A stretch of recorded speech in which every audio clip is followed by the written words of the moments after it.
WNST, Towson, Baltimore, and Baltimore Positive. I haven't changed my background around here a little while, and probably interesting that I'm wearing the Houston Oiler blue. Some may say Carolina blue, but I would call it the Houston Oiler blue of Coons Ford. I finally picked up my shirt. Dennis Koulatsos is here. I've been on Dennis for 8 to 10 years about getting me a shirt, a hat, through my wife's illness. My wife's gotten Coons Ford stuff at the hospital in 2014. And finally, he got the shirts, and they sat at Coons Ford for about a month. And I went to Catonsville, and I came back. And I went to Wise Markets, and I came back. And I went to Catonsville again, and I came back. And I went to G&M, and I finally went. And after I went to G&M, I stopped in, I pulled in.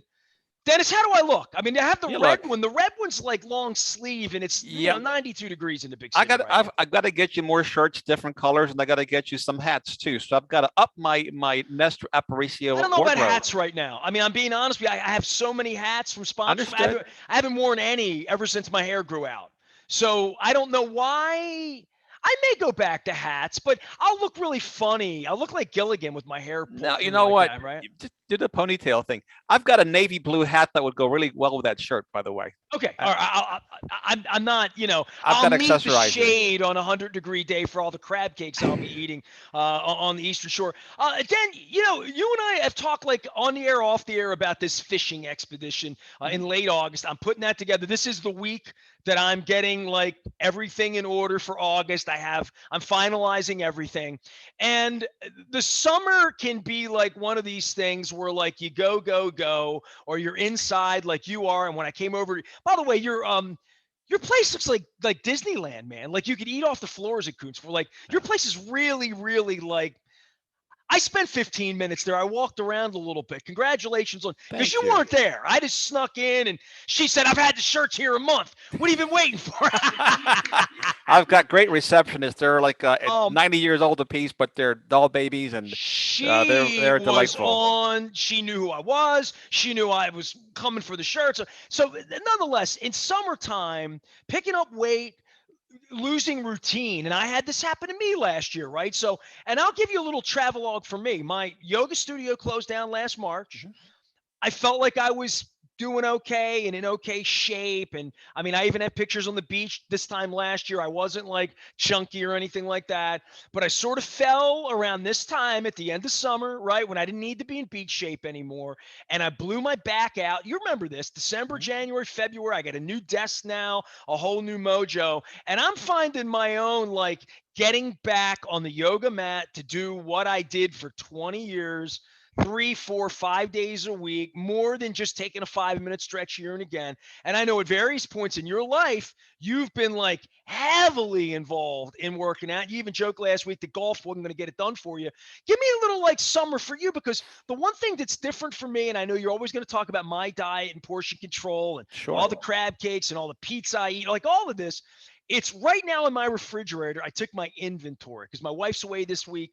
I have nothing but vegetables, like fresh vegetables, because I went to the farmer's market. I've been shopping at Wise. I spend 75% of my time in the produce aisle. I really do, always. Well, you look great. You've always been disciplined to stay in great shape. You do the hot yoga. I've yo-yoed up and down all my life, 50, 60, 70-pound swings in a year. And so I know how to lose weight. How many times has that happened in your life? Probably 12 to 15 times. Wow. Yeah. I'll go from 205 to 280 and back down again. Oh, wow. So what do you do with your clothes, brother? I mean, seriously. I've got waist sizes from 32 to 42. I mean, it's insane, and it's time to stop the madness. Man, you and I have never talked about this, because we have talked many, many times when you're instructing and teaching and up at 5 a.m. like I knew you to be a true warrior in a way that like my wife can be like that. My wife, and she's definitely she hiked an 8-mile mountain on Sunday in New Hampshire at 5,000 feet, like wore her out. But that, but it's very, very hard to maintain the kind of discipline that you and I have had at various points when you are 5-6 days a week, when you're in the best shape of wherever you are in your life. That's very, very hard to maintain, I think, for a lot of people. It's extremely hard, but I think the key word he just mentioned, it's discipline, right? You have to discipline yourself to portion control, healthy food, getting it and understanding why you eat and not making excuses, right? You can't say, in my case, I'm a fataholic. I love to eat food. So what happens is, case in point, the other day I had some zucchini noodles with some low fat, low sodium marinara and turkey meatballs in my fryer, my air fryer. So Okay. there's things you can do. It takes a little bit more work, more thought. But if you want to live longer, if you want a better quality of life, which we all do, if you want to enjoy living, it gets down to diet. It's what it is. Eat less and be healthier. But as we get older here in age, Nestor, my 40th year high school reunion is this year, and you lose friends, you lose people, and then the people that are around can't get around. They have various ailments, and 95% of it, Ness, it's all food related. It's death by fork. And in America, we supersize everything, right? We come, especially immigrants, you come from a poor country, and you see all these great supermarkets, and they supersize everything at the McDonald's and Burger King, and you eat like a king. You really do. Can I tell you a story about my brother flying in Sure. from Venezuela? So my brother, I don't talk much about, my family. Some of them are estranged, quite frankly. Uh, but my brother flew here in 1996 for the first time. He was born here in 1975 Hmm. and left in 1979. Spanish only when he landed. English was very, very limited. And I took him into my house for a period of time back in the 90s. And he wound up joining the American military because he's an American citizen. He lives here. He lives in Texas, raised the family here, all of that, right? Has worked in soccer and media and a lot of different things. But when he landed here he was 20 or 21 years old, and I picked him up at DC Reagan Airport. Now, don't Hmm. ask me how that happened. I don't think I've ever been there since. I mean, literally, I don't even know the road to get in there. I don't know what the airport looks like. I don't think I've ever flown out of Reagan in my life. But I picked him up there, and when I picked him up, we stopped and got an orange. I had an orange juice in the car, cartons of orange juice. I used to, drink the Tropicana, Hmm. pulp with Sure. pulp or without pulp, and they were the little cartons, not like the kind you find in the Wise, but like the little ones you would find in like the Royal Farms, right? And I had it in the car, and it was like late October. It was late on a Friday night. I didn't really know him, you know what I mean, like at all. I was just bringing him in to try to get him into Esol and Essex Community. I don't think I've ever told the story on the air. No. No, I've never told the story. So, well, I mean, I was on the radio when this was happening, but it was before WNST. It was back when I guess I was on WLG at the time. So I pick him up at the airport, and I happen to have this Tropicana orange juice like on the passenger seat. And he's like, I'm so thirsty. I'm so thirsty. I'm like, dude, just here, drink this, and we're trying to communicate. He's been in my car 5 minutes, and he drank the orange juice out of the carton, and he looked at me, and like, we're driving through Washington, D.C. He's seeing the Washington Monument. He's been in Hmm. America 5 minutes. He doesn't speak English. And he looked at me with that orange juice, and it's like he had never Ah, tasted orange juice in his life. He's like, it doesn't taste like this, right? Like, because it's like orange water, right? right. You know what I'm talking about. You've had it out of the little cartons when you were Sure. a kid or whatever, where it tastes like somebody took 3 drops of orange juice and put it in water, literally, right? And I'll never forget that. You don't forget food and then everything that comes after that tastes so good. And I love food, but I've learned to like change my association to food from when I grew up in Dundalk, and like everything was fried. Hmm. My parents had margarine and white bread on the table and Coca-Cola and sugary, and I don't I was a very, very overweight kid. I got called meatball in the eighth Really? grade. Huh. I was the Pillsbury Doughboy. This is Dundalk Hollow Bird, 1979. Dude, Pete was ruthless. So yes, Yeah. I was. Anyone that knew me in that point in my life, I was overweight as a kid for sure. No kidding. I never saw that coming, but I had the same experience as your brother back in 1973 when our plane landed in New York and we made our way to Baltimore. I'm 9 years old, Nestor, and Oh, you can remember oh that then. yeah, I You remember weren't everything. 3 or 4. You were No, like no. 9. Well, I go back Wow. to 3 and 4 anyway. I have a very Well, you always have a talk about the locusts. yeah, I have a photographic memory, but I drank a Sprite. There was no such thing as a Sprite in Greece. Never had a Sprite before. It was the best thing I'd ever tasted. I used to save my pennies to go down to the local grocery store to buy Sprites because that lemon lime flavor and the bubbles and the crispness. There was no such thing in Athens, Greece when I was growing up, man. And I You remember know what's that. crazy is when I went to Venezuela, all I ever wanted to do was drink the soda there. They have a soda called Frecolita, which is like a red cream soda, kind of, you know what I mean? A little bit of almond smashy. Mhm. And like, I love the soda there. Imagine that. But for me as a kid, Sprite was eye opening, as were the grocery stores and all the great things that this great country had to offer. Because back there, we drank table wine. You know, we drank white or red with our meals, and that's what everybody That's drank. why I And want to go to Mykonos. yeah, but it's nice when you taste something different. But again, and we know we ate a lot of spaghetti because it was cheap, but we didn't have any money, so we ate spaghetti 5 or 6 days a week. Man, I got tired I of tell it. people I go out and get delicious ramen when I'm in New York, and they're like, I Ah, get it for 29 cents a pack right here. You know, you get it at Wise. Dennis Koulatsos is here. You can, of course, listen to the Dennis Koulatsos show on Thursday afternoons, as well as the rebroadcast on Sunday mornings as we're going to get into football season at some point here, but like you've been out fishing a lot. I'm doing this crab cake tour. I'm already learning that like every crab cake's different. Like I'm sitting eating the G&M crab cake last week, mhm. and It's Dimitri was there at the end and I'm eating it and I looked up, I'm like, there's Tabasco in here. And he's like, I always get one of their little secrets. You know what I mean? Everywhere I've been, I'm like, there's a secret in there and I got to find it. yeah, Every and their crab and cake their is going to be different. their crab cake is very different, isn't it? Even the texture, the color, it's a different crab cake. It's good. It's just different. Here's where I become a fat ass, okay? It's that I go in there and I see the desserts and I can avoid that, right? But I am a sucker for French fries I like. Like I really like French fries, but I don't like all French fries. You know, like I like potato chips, but I only like certain ones, right?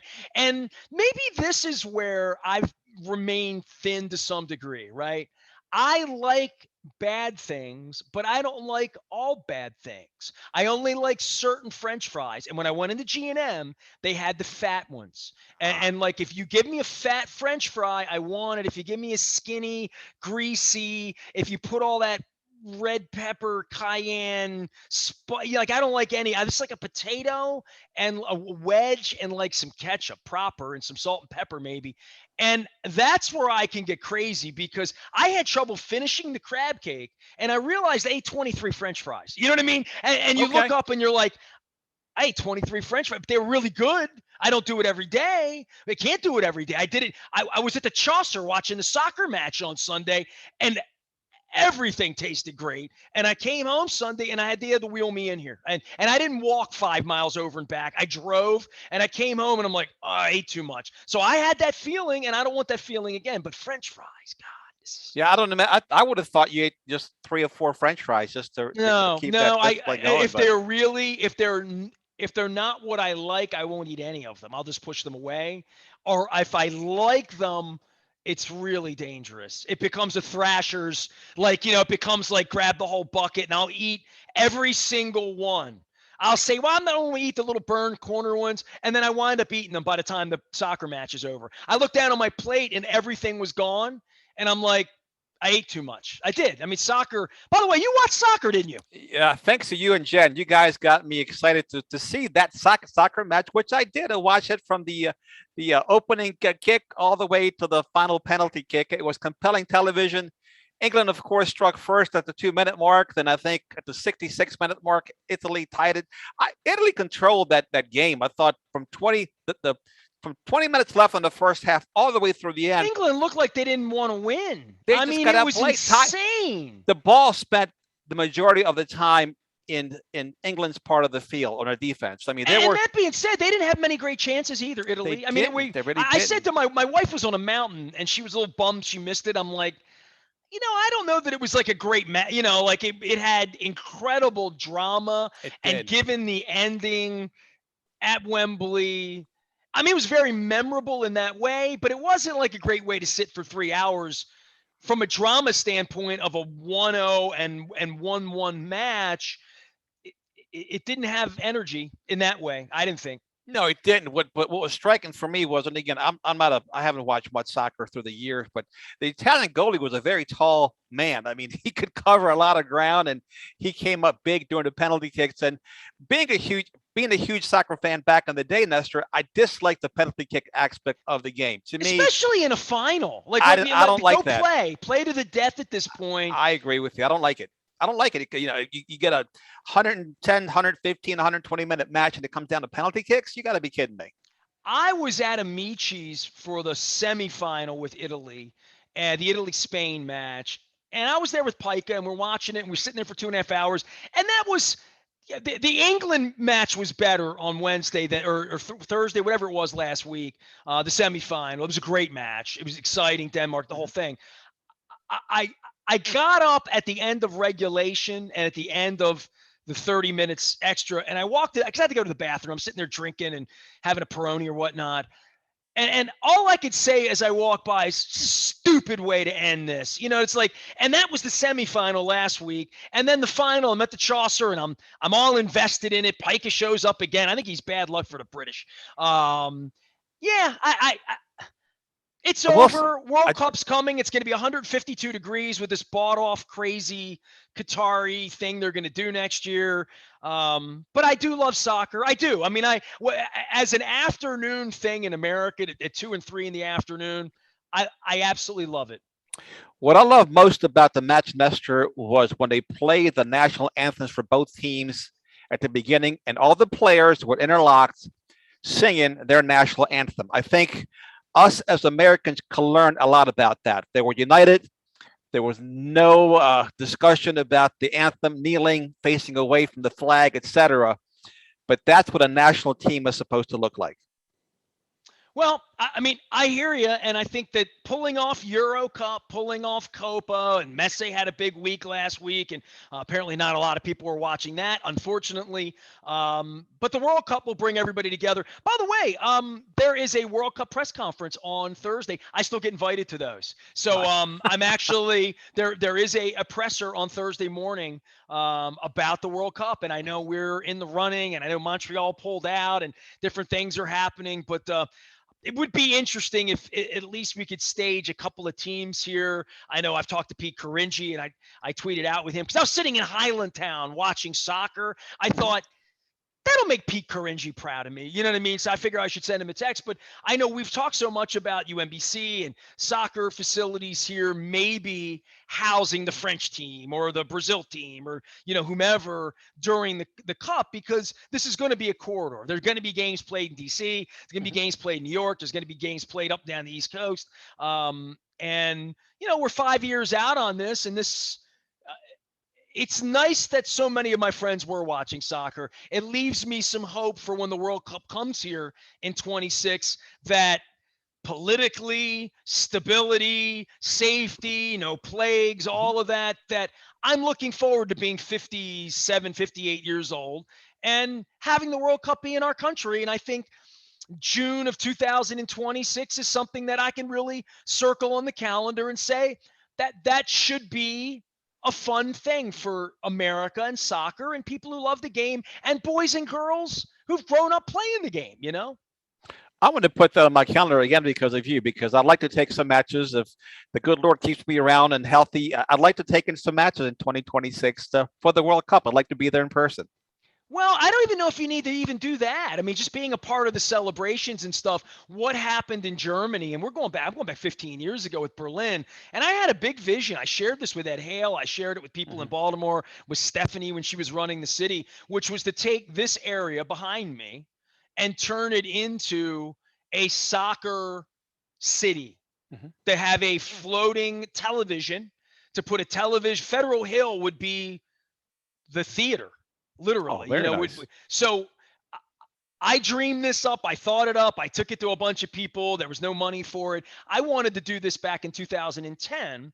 And what I did was I got Don Moeller to check off on giving me Towson Square up on the plaza. And we staged the worst financial decision I've ever made. I Hey, you had a learned. I had a soccer festival. It was the Th- dumbest thing I've ever done. Hey, Comcast, you can pay the bill anytime. Anytime you want to send the money you owe me, you can send it. that'll teach. That'll teach you. No good deed goes unpunished. But Don't but ever I worry love about that. soccer. You know what I did get out of it? Terry gave me a 2022 or 18 U.S. jersey with my name on the back and all the numbers cracked, and I had to throw the jersey away. But I still wear my 98, my '02. I wore it in New York a couple of weeks ago. So the soccer thing now in the bloodline. You're like, I need to hear more about your health. I need because this is the most important thing. Then tell me Well, what you're eating. Tell me like how you're changing diet and what you're changing exercise. Because I am not back in a 92-degree room doing yoga. I wish I were, right? Like that's where I need to be. I need to be in a hot yoga environment. That's the cook in the kitchen for me. well, again, losing weight's 90% diet, 10% exercise, in my opinion. Anyway, so black coffee in the morning with a protein bar, and then a protein bar for lunch, and then for dinner, something in the air fryer, something either fish or turkey, vegetables, and something I Something can't. Tommy Lasorda would say, a sensible dinner. You have A a sensible, sensible dinner. sensible Yeah, dinner. I'm probably down to about 12 to 1,500 calories a day. So when you reduce your calorie count, I mean, I'm down 25 pounds in 30 days. So losing it the right way. Exercise every morning, either the treadmill or the Peloton bike. And so it's 30 minutes on each one, alternating days. And Very aggressive, right? You're very, sweating when you're doing oh yeah, this. very aggressive All right, so sweating. you're not Oh just yeah, got the don't heart act like you're monitor. just drinking water No, and but I and, got, and pushing look, away the white bread. I've I mean, got the heart monitor on. I know what my heartbeats look like. And again, at 57, these are things that I have to keep a close eye on. But it's all about health. Health is wealth. I mean, if you're healthy, you're the richest person in the world. And if you're unhealthy, no matter how much money you have or what your status is, you have nothing. So your health is everything, and that's important. well, I tell you what, I've talked so much about wise choices this month, and it's ice cream month. I don't want to tell you that, but I'm going to have Hey, this tea berry ice cream. but you taught me how to eat ice cream through a cone and how to reduce my calorie count. You taught me how to eat watermelon. I used to eat a half a watermelon, no problem. I saw how you use 3 scoops of a golden melon with an ice cream scooper, and you got me thinking about sugar. And you've had an impact on me more so than you know. And I want to thank you Something. for it. Speaking of sugar, I'm going to turn you on to something. Have you ever had a cotton candy grape? Yes. Oh my God, they're amazing. They're amazing. My God, mother my loves kid those. brought those to me Oh, I've been eating those for years. a There's month nothing. ago, and like Oh, I found a bag of them the other day, and I threw them in the fantastic. cart, and I'm like, oh my God, how am I 52? This Right. is why I do this show. There's still Yeah. so many incredible Oh, things that I need to discover about the world. And the yeah. fact that in the last month I discovered a cotton candy grape. Nothing like it. It's candy. It's candy for adults. It's nature's candy for adults. I don't know how they infuse them or how they breed them, how they make them, but my God, when I gave my mother Almost like the gold watermelon. I found that about this exactly like 10 years ago, and I've turned other people on. By the way, I saw fantastic. you had a slice of gold, I and did I had a slice from Wise because it was the same thing. I looked at it. There were slice. 15 red and one yellow, Yep. and I'm like, that's mine. Same here. Now I've had them. Hey, you know what? And for dessert, guess how many slices I have? One All right. slice, because it's to keep. And I savor it. I eat it slow. I chew it. I inhale it. You know what I mean? I breathe, and I've slowed down my eating. So it's a lot of fun when you also savor the food that way too. When you eat less food, you really appreciate good food when you eat it. You really do. I'm going to be doing a lot of eating in August, brother. And the I'm thing not. I've learned is the way I'm going to be a fat ass. I've learned this is I like me a crab cake on a sandwich. Like when I was at G&M, I'm like, bring it to me on a sandwich lunchtime. That's what I felt like. And bring me some fries. And next thing you know, I got 23 fries. I pulled the bun apart and I can't finish the crab cake because it's this big at G&M, right? So I was like, all right, man. The lesson for the tour, and I learned this 30 stadiums in 30 days. And I say this to my wife. We were in New York last week. I'm like, when you check into a hotel, don't separate your stuff. Keep it all in one area, right? That's my 30 ballparks in 30 days. That was the secret. Have one table, one place where you keep everything so you don't forget anything. You don't leave your camera, you don't leave your phone, Right. whatever. And I feel the same way about food. It's just sort of like when the menu comes, and every day I have to really avoid brioche buns, and I've got to avoid French fries on that. And I know every place on the Eastern Shore is going to say, my fries are better than Thrasher's. And I'll be like, please don't bring those fresh cut peanut oil fries that I love so much over here. So I hope I go to places that have, I may pick places based on them having bad French fries I don't want, because I don't want to be in a place with a good French fry, because it is my weakness. Well, no carbs for me. And the nice thing is our friends at the Wise Markets have golden melon, and they also have the cotton candy grapes. So I I can will get be able to get everything. really fresh melon on the Eastern Shore in August, Yes, you will. But right? the thing about Wise, I've always said it, they have the best fruit. I love it. My mother loves it from there, and it's always There you go. Well, fantastic. It's thank you always for that. sweet and always very ripe. I'm telling you that. I'm not just saying it. I By eat the it. way, they gave me a hat too, and I don't even. I'm looking at the hat up in my closet, but I'm wearing the Coons Ford logo. So I'm all in, brother. Take care of yourself. On behalf of the Baby Blue, I almost shared a great Earl Campbell meme last week with you. Ah, Out on, he was coming out onto the I love field. There Earl. was like this image of him, this watercolor image of him in the white jersey. I think he was coming out in Miami to play one of the playoff games. And I was like, man, Dennis would want that on his wall. Oh, I have plenty of Earl Campbell memorabilia on my wall. My favorite NFL player of all time. You know what? I got to get. I'll try to see if we can get Earl Campbell on the show. Oh, Lee Steinberg may make that happen. That'd be a that'd lot be of fun. fantastic. All right, Yeah, I'm that'd be working on great. that. That's it. I got to do bucket list stuff. I'm trying to get John Waters on, and Okay. I've hung out with Dan Pastorini. I've sat on Earl's lap, but having Earl on the show, I can get Pastorini on. You want to get Pastorini on? Yeah, let's get Dante on there. That'd be a lot of fun. Oh yeah, yeah.